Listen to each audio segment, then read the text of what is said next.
Ladies and gentlemen, welcome back to another episode of Unbettable. I'm Mondo here with Holmes and Gary. And on today's episode, we're previewing NFL Conference Championship weekend. We got the Chiefs, Ravens, we got Lions, Niners. We're going to talk NBA. Holmes is going to lay up some baseball for us. And then we're going to wrap it up with the brand new segment that I don't want to spoil yet. So, boys, how's it been going the last couple days? Final recording of the week. What are our thoughts headed into the weekend? Fantastic. I All am excited to talk about some football games. Sorry, Gage, did I cut you off, bro? No, no, I was just waiting on you to go. Yeah, we're doing good. I got a Target order on the way right now and looking forward to the weekend, even though every day is the weekend when you're working with the dog. So, because I'm always doing what I love. That was the Good for corniest you, thing I've Garrett. ever heard. Thank you for that. All right, boys, let's hop right into it. Obviously, the two biggest matchups of the season are right here, right now. 3 p.m. Sunday. Let's start with Chiefs Ravens. I mean, we know all the hype's been, oh, Taylor Swift this, Taylor Swift that. Who is the real best QB, not just in the AFC, but in the NFL? And it's clearly going to come out of this game. Baltimore is favored by 3.5. Total is 44.5. Holmes, what are we thinking headed into this game? Oh, as far as if we're going to pick for the bracket challenge, I will probably pick the Ravens to win this game and go to the Super Bowl. Do I think that they're going to cover 3.5, though? I don't like that 3.5 number. I never have. I don't like that just being the hook on the edge of a field goal, especially with these two teams, how hot Kansas City has been.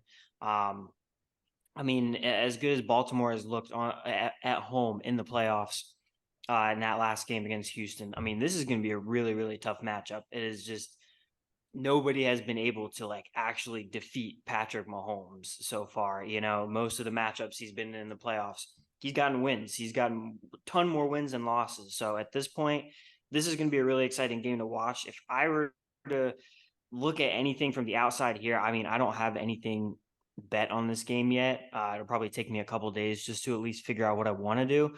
But I'm probably going to lean toward the under in this game. I think it's going to be a real battle of two very good defenses. As talented as the quarterbacks are, we have seen how punishing and violent that Ravens defense has been. I think they're going to be like that on all of the Kansas City skill players.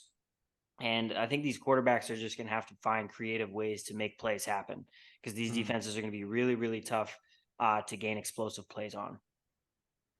Gary?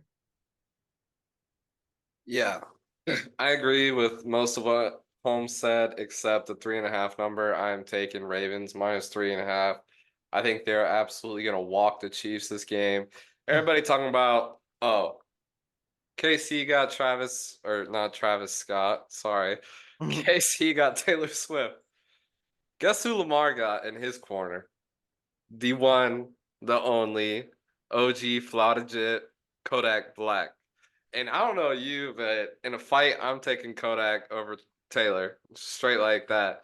And, they locked in, twinning them type shit, fucking. Hey man, Kodak bought Lamar a donk on 4Gs. He's rocking with this man until the very end. So therefore, I'm rocking with this man till the very end. I'm taking the Ravens for my bracket. I'm taking the Ravens to cover the spread as well. This is the end of Kansas City as we know it, and this is finally the time we're gonna fuck around and find out who is better than who. And I got my boy Lamar. So just to translate all that horse shit for you guys, Gary's picking the Ravens. It is what it comes down to. Basically. I don't know what the fuck you were saying, but yes, you picked the Ravens. I am right there with you. I obviously supported the Chiefs against the Bills. I did not want the Bills going anywhere. The problem with the Chiefs is there comes a time when you need to have extra offensive help. This is one of those times. The Ravens are by far and away the best defense in football. Top to bottom, there is not a single hole on that team. So only having Travis Kelsey and Rice every once in a while, but that's not enough. It's not nearly enough for what you need. And granted, I know we keep saying Patrick Mahomes is inevitable, I mean, Tom Brady got smoked by the Giants defense. Like, it's like, this is one of those times, like, the Ravens got the right defense. They got the recipe. Lamar is unstoppable. There's no edge rush currently for the Chiefs. Everyone's hurt on that team. It just makes too much sense to go with the Ravens here. Where The are they fact playing? this, they're playing in Baltimore. Okay. I So will say, go go ahead, ahead. Mondo. You got it. You keep going, brother. I lost my train of thought. Go ahead. Oh, I'm so sorry, bro. I'm No, so you're sorry. chilling. Okay, I do want to say I'm just like perusing through some of the props right now for this game. I mean, immediately, anytime touchdown scores, if you want to take the running backs on either side, Isaiah Pacheco, I think, is a really nice bet at Mhm. plus 125. It's the same thing for Gus Edwards. Kind of like Pacheco more than Edwards in this spot. I mean, again, I know the Ravens D has been so nice, and we talk about how great that they've been playing. But I think if anybody is going to score a touchdown for the Chiefs, I think Isaiah Pacheco can get it done on the ground. As far as alternate rushing yards too, I would put Justice Hill 25 plus rushing yards for minus 300 in a parlay with something I'm not sure what yet, but that guy got 13 carries, gained 66 yards in the last game, outgained Gus Edwards, was the second leading rusher behind Lamar. I think he's just got maybe a little bit more explosiveness than Gus Edwards. I think Gus is a little bit more of like the downhill goal line guy, and you can use Justice Hill a little bit more on the outside in the spread game that they like to play. So I'll be thinking about trying to parlay that with something, but I have to keep looking at the props to see what is good to match up with that. Yeah, I'm kind of with you. I'm obviously taking the Pacheco touchdown, especially after all the hype I gave him last episode with the way he runs. I'm definitely going to keep hammering these overs. The overs have been cashing this playoffs. This will be no different. As much as I've been talking up the defense, the Ravens are going to put up points, and Mahomes is going to find a way. It doesn't matter how good the defense is, but it'll be that one or two stops that the other defense gets. That's what wins the game. So I like an over in this game. Baltimore, I'm taking wholeheartedly, taking Pacheco anytime. Might even sprinkle in a Mark Andrews anytime. I don't know. We'll see. Again, this is on Sunday. Our official picks will be on Twitter Sunday morning. You know where to look at Unbettable. Gary, any picks? For the Mm, Ravens? for the game. Anything in this game, brother. Yeah, I'm taking the spread. Okay. I haven't looked at the props yet. No, sorry, but yeah, no, I like the spread. I like the way that one sounds. Okay. On to the 6:30 game. I mean, this is everyone's favorite game to talk about. It's the underdog story versus the underdog QB. So we got Lions, Niners. Niners are favored by 7, over under set at 50.5. Let me just walk you through this real quick. I'm taking the Lions in the bracket, taking them with the points in this game. I am taking Brock Purdy's over on passing yards. The Lions have let up at least 340 passing yards to the last 5 QBs they've faced. Obviously doing the McCaffrey touchdown. There's a no-brainer there. And Sam Laporta is going to get a touchdown. That is what I currently have set in mind. As far as the total, 50.5 is definitely up there. I do think it'll hit. I'll probably end up betting it. I'm just not sure yet. I want to see if the line moves at all. So that's currently where I'm sitting. Holmes, where are you sitting on this game? That's pretty fair. I agree with you on most of your plays there. I'm definitely on the Lions +7 as well. They're minus 110 at Hard Rock, and I'm going to take them on the money line too at plus 275. I'm going to sprinkle a little bit there. Uh, Again, I have the Lions future here for the Super Bowl. I legitimately think that they will make it. And Gary, I know we talked about the strategy of hedging in a spot like this to bet against the team that you had the future on to kind of guarantee yourself the profit in this situation. But honestly, I have to say that I agree with you when you were talking about it in that moment that no, you're going to double down and you're going to bet on the team that you have the future on because I do feel very strongly in them. I mean, that Bucks game that showed me a lot. I know that game with the Rams was really close, and I think that was to be expected with Matthew Stafford coming back into Ford Field and all the emotions that got swept up into that first playoff game back in Detroit. But them coming out, getting a win in that game, looking pretty dominant over the Bucks last week. I mean, I like what they got going right now, man. So I think I'm going to be with you kind of strategy wise and just sprinkling a little bit on the money line because I do feel that confident that they can get it done and they can definitely pull an upset here. Uh, as far as prop wise, Mondo, I kind of agree with you too. I'm probably going to be targeting Brock Purdy passing yards, just because we've seen that line secondary be had. Baker Mayfield threw for a ton of yards against them last week. That is definitely where they're the weakest on the defensive side. So I'm going to be targeting that for sure. Definitely will have the official props out before this game and this weekend, though. Garrett?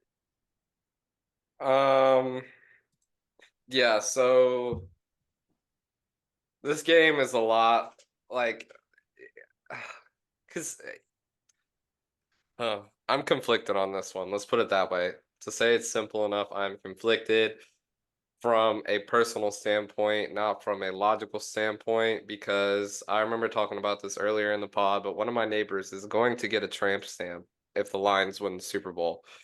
So it's like I really want to see the Lions win, but at the same time, fuck the Lions because of what they did to the Bucks. They are just a better team though, straight up. So it is what it is. Um, but I'm gonna take the Lions +7 in hopes that they win, honestly. But I'm gonna take them at +7 just because I feel like that's the logical play. I feel like they can definitely keep up with the Niners. As far as it goes for props, I'm gonna take Jared Goff over half a rushing yard.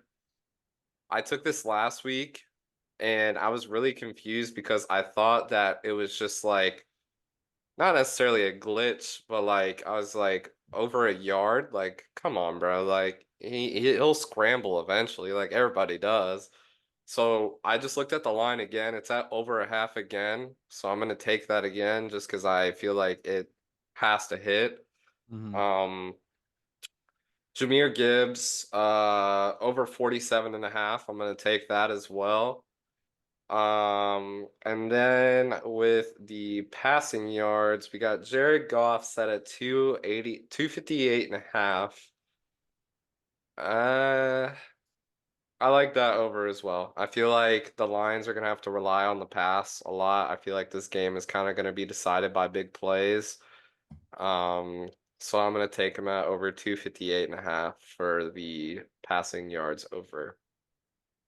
So yeah, so I got +7, Jared Goff over 258 and a half, over half a rushing yard, and then Jameer Gibbs over, what did I say, like 47 and a half or something like that. So yeah. Awesome. All right, let's send it over to Holmes. He has a bunch of things to talk about with NCAA baseball. Holmes, this is all you, brother. Go for it. Hell yeah. Well, in I think just about 3 weeks, maybe a little under, NCAA baseball is going to get kicked off. And it is such an exciting time of year. I promise you, this is going to be so fun to be able to watch this during the springtime. It's one of my favorite sports to watch. And it's going to be really exciting from a betting standpoint, too, because the first time, obviously, legally being able to bet in Florida with college baseball going on, this is a time where I think we're going to be able to take advantage of a lot of matchups and a lot of knowledge that we might have going in. And I wanted to present a little bit of that right now. So the odds that they have currently out on DraftKings to win the national championship, if you're thinking about futures at all, they don't have anything up on Hard Rock right now. So this is just on DraftKings. I don't know when they're going to drop anything for Hard Rock. They might wait till February. They might wait until the season starts. I have no idea. But currently, Florida is number 3 at +1,000. Wake Forest is the leader at +650. There's some good value on Tennessee at +1,300. Some decent value on TCU at +2,000. And then South Carolina is down there at +3,000. Not a bad team in the SEC either. Really, the biggest thing I think to target in college baseball is looking at teams in the SEC. I'm pretty sure 10 out of the top 15 spots in the preseason national rankings from Perfect Game are taken up by SEC teams. I mean, it is just an SEC run sport. That's where the talent is. That's where the dominance comes from in this sport. And that's probably going to be the smartest play to be able to take your future on. I mean, you saw LSU and Florida battle it out in the national championship last year. So two SEC teams that are looking to be right back in Omaha next year. But a couple teams outside of the SEC to specifically look for in the ACC, Clemson. They had a really, really great year last year. They're going to get a lot of pitching production returning, and they have a couple of stud outfielders that are going to really anchor that lineup. The biggest competition for them, though, is getting through Wake Forest. They are the best team in the ACC. They got Chase Burns from Tennessee, a massive, massive starting pitcher that they're going to insert right into that rotation. So if Clemson is able to battle it out with Wake Forest and at least get the better of them in their regular season matchup, they could be a very dangerous team come the regionals. Iowa in the Big Ten, there's a lot of hype surrounding this team because they have a lot of great pitchers returning, a lot of great hitters returning, but they did beat the national champion LSU Tigers last year during the regular season 12-4. So they're ready for battle. I feel like they're going to come into the season ready to take on the entire world. They know that they can do it. They know they beat the best team in college baseball last year. They have a very versatile lineup. They can bunt, they can hit for power, they can steal, they can do everything. And that can make it really, really hard for opposing teams that have certain weaknesses, maybe behind the plate, maybe defensively. They know how to take advantage of that stuff. And then Kansas State in the Big 12. This was a really big storyline last year. They didn't make the regionals. They were like one of the last teams cut at the bubble. And they really they kind of like got the FSU screwed situation. They're really, really pissed off about that. I think they're going to come back and be a really, really good team this year because they have a great pitching staff, some key players that stayed home at Kansas State and did not end up going to the draft. So they're going to be competing for a Big 12 championship, probably up there with TCU and Oklahoma State, I think. So that is going to be a team to definitely watch out for and probably want to bet on early and often. And then obviously, we cannot go anywhere without talking about Florida. We have to talk about Florida. This is going to be a very, very exciting year for this team. I'm telling you what. The infield is not going to be as as potent at the plate as it was last year, but I think defensively we still will be really solid. I'm thinking that Dale Thomas is going to be playing third base. Colby Shelton, an Alabama transfer, is going to be playing shortstop. Cade Kurland at second base, and then Jack Caglione, obviously at first base, the massive, massive power hitter for Florida. He's going to be on the mound as well, so he's probably going to be switching time at first base with Luke Heyman and Tanner Garrison, transfer catcher from Coastal Carolina. So they're going to be doing a lot of work behind the plate at first base as well. There's a kid to watch out for too. He is a freshman that we flipped from UCF. He is a pitcher / first baseman, so two-way player, just like Jack Caglione. His name is Caden McDonald. I watched him a little bit in fall practice, and he didn't really get a lot of run. I don't know if he was injured and kind of like saving his arm a little bit. But if that kid is able to get any playing time this year, it's going to be really, really interesting to see what he can do, even as a freshman. The outfield is going to be a little bit more of like a competition-based situation, I think. At each spot in the outfield, there's kind of two guys that are vying for each spot. You have the returning guys, Ty Evans, Michael Robertson, and Tyler Shelnut. But you have rookies coming in, Hayden Yost, Blake Brookins, transfer in Ashton Wilson, Brody Donay from Virginia Tech, and Jalen Guy, I think, from Liberty. So all these guys are going to be competing for outfield spots. I mean, some of them were hitting very, very well in fall practices. It's really going to, I think, come down to that before SEC play. Because a lot of those non-conference games before SEC play gets kicked off, that's when Kevin O'Sullivan is going to try and identify the guys that are not only going to be the best defensive talents for them come SEC play time, but also going to have the hot bats, going to get the lineup going for them day in and day out. As far as pitching, we are going to be talented. I will tell you what. The starting rotation, I don't think it's quite like locked in and figured out yet, but I think you have four really good options, obviously, in Jack Caglione. You're also going to have Brandon Neely probably slot back into a starting role after being the closer last year. You're going to have Cade Fisher, a talented freshman from last year, coming back for a sophomore year and looks really poised to take over a starting spot. And then Pierce Coppola. This is a really talented, like 7-foot lefty.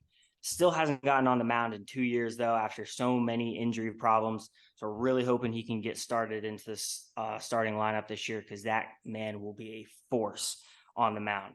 As far as everything else goes, relief and freshman wise, they have 10 incoming freshman pitchers and 4 returning relief pitchers. So they're going to have a lot to work out with the bullpen, midweek starters, figuring out guys that they can really, really depend on down the stretch. But I'm telling you what, it is going to be a fun ass season. And we're going to be betting on Florida baseball a lot, because God damn it, we're going to be a good team. I hope you guys are excited for that, because the road to Omaha starts very, very soon. Love it. Ladies and gentlemen, that is what you need to know for betting college baseball this year. Yes. That man just gave you the blueprint to winning every single bet you could imagine. And I expect all of you to tail this man on every bet he makes this year for college baseball. This You man don't have is to tell the me all truth. the time, but if we get high, This man is the truth. Don't do that, Holmes. Don't be modest. This man's the truth when it comes to college baseball. I love it. We love it. We love all it. right. Let's go through NBA, NHL picks tonight, and then we'll get into the new segment. Do it. Real quick, I cannot wait for Florida baseball. I'm sorry. I'm just sitting here like holding this thought in. Like, just, oh my God, sitting in the berm and watching that show. Oh my God, I can't wait. I can't wait. Sorry, I just had to get that off my chest. Hell yeah, dude. Hell yeah. All right. I have a shit ton of NBA picks tonight. I put it in the chat. Holmes goes, holy shit. That's how you know I have a lot of picks. Yeah, he does. So let's go through it. Grayson Allen over 11.5 points. I feel like he has a lot of potential. The Suns are kind of starting to move the ball a lot more around. I think that he'll easily capture that one. Jared Allen over 29.5 points, rebounds, assists. You could go the point rebound total. You could go the assist rebound total. Why not go all three? Sengun over 9.5 rebounds. Dude has a favorable matchup tonight. Hammer that. Wemby over 9.5 rebounds. The guy's 7'4". Do I need to say more? SGA over 1.5 steals. I think this guy is overlooked a lot when it comes to stealing the ball. He is an absolute fiend on the floor. He will steal it right from your grandmother. He does not care. Bradley Beal over 4 assists with that much talent on the Suns. You know you got to be passing around the ball like I was saying. Makes sense that he would at least be able to get 4, I'd hope. Let's see. Steph Curry over 6 assists. Jalen Johnson over 7.5 rebounds. Bam over 36.5 points, rebounds, assists. And Holmes, the favorite. Nurkic over 11.5 rebounds. And then I have Murray, DeJounte Murray, over 26.5 points. Trae Young's been out. He'll be slow on minutes. Hammer Murray. Those are my picks for today. Yeah, that Nurkic play is just, you gotta love that. I know you love it. Love that. Okay. I also have some picks. I'm gonna go to the ice first, because we do have some chill. It was 1-1 the last time we gave out some plays. The Coyotes hit on the last pod, but the parlay between the Jets and the Predators, both plus 1.5, did not come in, unfortunately. So we're going to run it back tonight, see if we can have a positive night. We got 3 plays. We're going to take the Hurricanes on the money line, plus 115 against the Boston Bruins. Honestly, I like the Carolina Hurricanes in this spot because of how much rest they've gotten. I don't think they have played in like 3 or 4 days. I'm going to think they're going to have some fresh legs coming out tonight against Boston. I know the Bruins are one of the best teams in the league, but I like the value you're getting on the money line here. So we're going to take the Hurricanes on the money line. Then the Nick Lip, goal scorer of the day. He sent me this a little earlier today. He's taking Sam Bennett to score a goal for the Panthers. You can find that on Hard Rock plus 210, currently at 7 o'clock against the Arizona Coyotes. I'm also going to take a 3-way money line parlay. You can get this plus 170 if you put together the Colorado Avalanche, the Vancouver Canucks, and the Seattle Kraken. I think all of these teams have pretty favorable matchups tonight against some teams that are trending downward. In terms of the NBA, I am right with you on that Bam play, Mondo. I got it at 35.5, so I am going to hammer that because I love Bam's matchup tonight. I am also going to take a little parlay of Max Strus over 3.5 boards and Luka Doncic to score 30 plus points. Luka Doncic has gone for 30 plus points as 9 out of his last 10 and has a very great matchup against the Suns. He always seems to ball out against Devin Booker. He always puts it in Devin Booker's face. And then Max Strus, I think, has a very favorable matchup tonight as well. He has hit the rebound number, I think, 9 or 8 out of his last 10 as well. If you want one more parlay, this one's a little juicier. You can get this for plus 318. I'm going to take Jalen Duran to get a double-double for the Pistons against the Hornets tonight. Horrible team. Chet Holmgren over 2.5 assists against the Spurs, another horrible team. And then on the DeJounte Murray play with you, with Trae Young out, I'm going to take him over 12.5 rebounds and assists with you, brother. Put that all together, plus 318. We ride. All right. Gary, you got any plays today? I actually do. Nice. I have to admit, I am in the wrong. I have been gatekeeping picks the last 2 days just because I was afraid to release them to the public, because this is the first time that I started betting with one of my homies named Malik. But we have hit 2 parlays in the last 2 days. The first parlay that we did 2 days ago was a 5-bet parlay. He introduced me to the idea of small wins, and I feel like this is something that I really haven't thought about a lot whenever I make lays. Whenever you make a lay, you're like, oh my God, how can I maximize my money? But then we started talking about alternate spreads. So that first day, I took Spurs plus 21.5, Pistons plus 20, Hornets plus 20, Coco Gauff to win her match, and Jokovic to win his match. Wow. It was at plus 171. That hit. Yesterday, I had a 3-legger, Nuggets plus 3.5, Thunder money line, and Clippers money line. That hit. So today, I am going to be releasing this one to the public. Let's just see how this goes. I'm a little bit more sketched out about this one, but we're just going to fucking rock with it.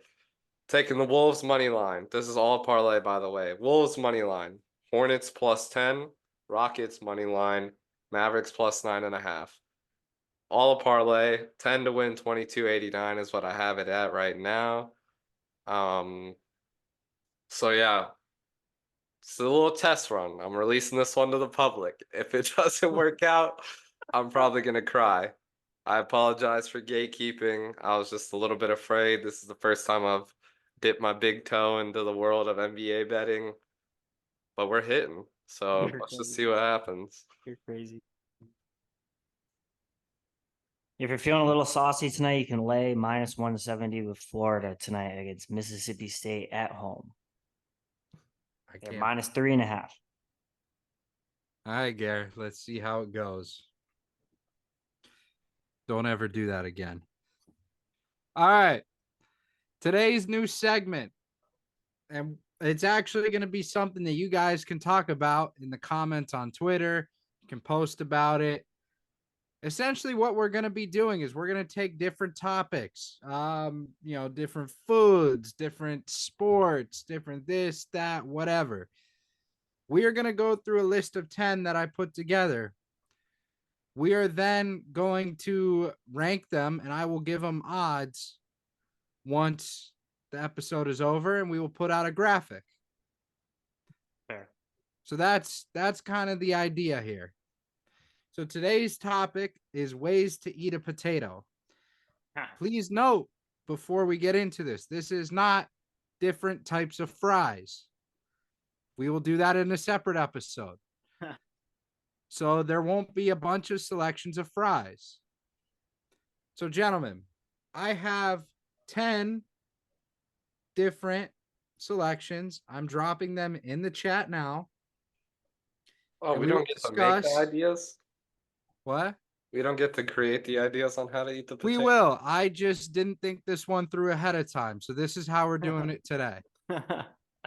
So that's why we're doing it this way. But we will think about it ahead of time.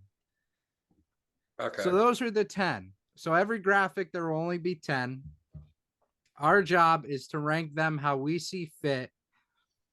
I will put odds on it and then tweet it out. That's fair. Sound good? That sounds It'll be a lot easier to do once we do a couple. this is essentially the fucking trial run of it, right? So we're gonna do what we can.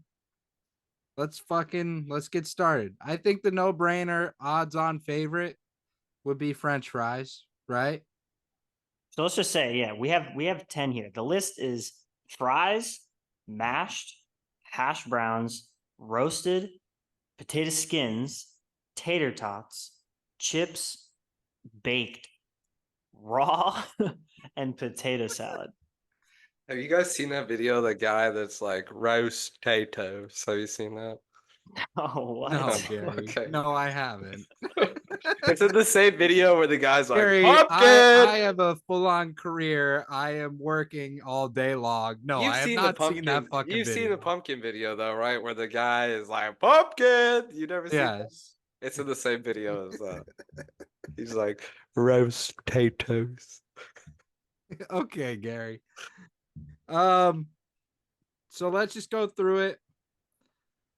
Should we go last to first to last? Why don't we just like cycle through each other and then we can just like pick where we would put something and then debate it and then make a final decision. Like do our own list? Yeah, but like talk about it as we go through it. Like Mondo's first pick was fries as the favorite. I agree with that. Yeah. Holmes? Yeah, I would 100% put fries at the top. But I will say, tater tots gives it a good run. Hmm. Tater tots gives fries a good damn run. Like, it is really hard for me to not make fries and tater tots pick them. No cap. I mean, hear ya. you have a spot like with good tater tots. It's just way too hard to. Sonic. Yeah, I mean, dude, we were just talking it about comes that to last the week. point though, where with fries you can have soft fries, you have hard fries, you have curly fries, you can have smiley fries. Like you can have all these different types of fries. Tater tots, they all pretty much come the same way. That's fair. So That's that a would good be why I argument. would put it over tater tots. You could have Also circle true, tater but tots. counter argument, there are more ways to fuck up a fry than there You are. can't fuck up a fry. Tater Yeah, you tots. can. You Bro, can, but it's you're gonna not tell like me it. like a crinkle cut fry. I was literally about to say that. I was literally about to say that. All right, No, that's it's not not the that's same not thing. the point of today's episode. I told you that's the next. That's the next one. Oh my god. All right, whatever, bro. I don't. Whatever. Fuck a crinkle cut fry. If you make crinkle cut fries, you're a You are a bitch. hoe. So bottom tier. So bottom tier. You are definitely a hoe if you do that. So I think it's a unanimous fries 1, tots 2. Yes. Yeah. I personally would put potato skins 3. Potato skins are elite. You load it up with cheese and bacon, a little side of sour cream. It's an A1 appetizer if you can get it. It comes out incredible every time. And it's rare that you actually eat the potato skin ever. This makes it so good that you choose to do it and you choose to order it. I have a counter argument for that one. Okay. I would put mashed potatoes at 3. Just because mashed potatoes, you could get loaded mash, you could get lobster mash, you can get mashed potatoes and gravy. If you're sick or you have a sore throat, you can eat mashed potatoes. Mashed potatoes are, I think, better than potato skins. Okay. Counterpoint. Everyone overlooks the skin until these come on your plate. You can put skins in. Pick. You can put skins in mashed potatoes though. No, you don't do that. You can. You can put some though to add like texture to it. I also think the problem comes in is that my parents buy the store-bought mashed potatoes. So Oh no. I personally have mashed potatoes a lot lower because I don't have homemade mashed potatoes. Yeah, that's pretty weak. You gotta have like shit. the homemade. You gotta make it from scratch shit. Holmes, where are you? Do you want it at Dude, 3? I think everybody's overlooking chips. Like, I'm a massive snack guy. I love a good Oh, chip, dude. Like fuck. chips at 3 for me. I'm sorry, chips is a no-brainer. I love all different kinds of chips. I love snacks. Like, and then bro, at 4, like I understand what you're saying about potato skins, and I love me a good potato skin. And Gary, I love me some good mashed potatoes, dude, but I love breakfast too. I love Oh my hash browns. Dude, hash browns like with my eggs, my bacon, maybe even pancakes, a little bit of toast on the side. Like, man, that is like a full big old breakfast right there. And I love that I shit. So also think it's good for interaction if we drop mashed potatoes low. I just want that out there too. I mean, I like mash, but that's like I would say mid tier for me. If I'm I mean that has to be for me below chips and hash browns. I don't think I can in good conscience say that I would take mashed potatoes if you were offering me them right now in front of chips and hash browns. I honestly agree with you. And just for the talking point, I would like to put potato skins above mash just to make it that much more outrageous to the audience. Yeah, I mean that's kind of fair. So all like a personal preference too, but I mean potato skins, shit, you can't go wrong with potato skins You either. can't, bro. They I would say always come biggest, out fire. Mashed potatoes, somehow they people fuck it up. yeah. They fuck up the mashed potatoes. Nobody fucks up a potato skin. I would say biggest underrated potato on here. I mean, dude, potato salad, like I mean, that's good shit. And I think that's like everybody's gonna say, oh, that's the most underrated one. I But would eat a bro, raw potato before I no, hit you potato no, you wouldn't. salad. You're crazy. You're crazy. A loaded Absolutely. baked potato. Dude, Dude, hear me out. Loaded twice baked potato. Same yes. category. Dude, I mean, I would put there that you have above one mashed potatoes. you have one of those with a nice steak. Like, oh my God, it is one of the best things ever. I love a good baked potato. I think that's one of the most underrated choices you can have in this list right now. I I can't personally would put that above mashed potatoes. believe we're debating this on a sports betting podcast. Yeah, but we're giving it odds, so it makes sense. We'll allow it. Okay, so what do we got so far? We got fries. So fries, tots, chips, hash browns, potato skins, and now we're at either mashed potatoes or baked potatoes. Let's just throw baked on there because I think baked you can chef it up all different kinds of ways depending on what you're eating with the baked potato. So I like baked Okay. potato and then mashed. So we have left Roasted. roasted, raw, and potato salad. Bro, Okay. raw is last. Like, let's be real. Raw is last. It's really between roasted and potato salad. I'd probably And go roasted I would above go potato. roasted before I went potato salad too. And like honestly, roasted is kind of an underrated one too, because you can chef that up pretty well too, put some good spices on there. But I've kind of had like bad experiences with that too, like kind of similar how you have with the mashed potatoes, Mondo. Like that's some Yeah. bad roasted potatoes. Like people put like People some put weird too ass much. spice. Yeah, Yeah, bro. dude, it's Yeah, just I'm like the not a wrong fan. type of shit. Like you just have to put stuff on there that will like actually enhance the flavor, not make it taste like There's shit. also the breakfast place that call them home fries, and it's just roasted potatoes. I hate that. Yeah, Why do they do That's that? the shit that pisses me off. That'll drive me up a wall. Let me tell you. there's a lot of places that do that too. Yeah, they That's think like they're fancy universal. hot shit and they're serving shit on a platter. Yeah.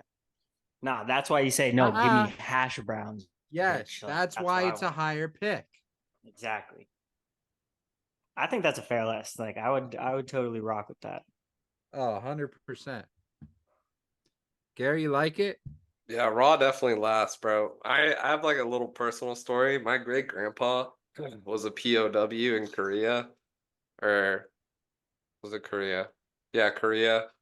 And he was forced to eat raw potatoes and it caused him to have stomach ulcers and ultimately Damn. like that's what led to him dying was eating Oh raw my potatoes. God. Yeah. So fuck That's that. If you eat horrible. raw potatoes, you're weird, bro. You're weird. Okay. I think we have our list. Pretty See, awesome. this wasn't bad for the first time doing it. I mean, that was fun. We made it work for what we had. Yeah. Next time, we'll all have a consensus list before we get on the episode. Yeah, there will be more prep in the future, 100%. Yeah, this was just fuck it, we'll throw against the wall and see if it sticks. Good trial run. See if we get any traction on this segment here. Yeah, it'll be fun. We'll see what happens. I'll create a cool graphic for it. You know. Sweet. All right, boys. Anything else?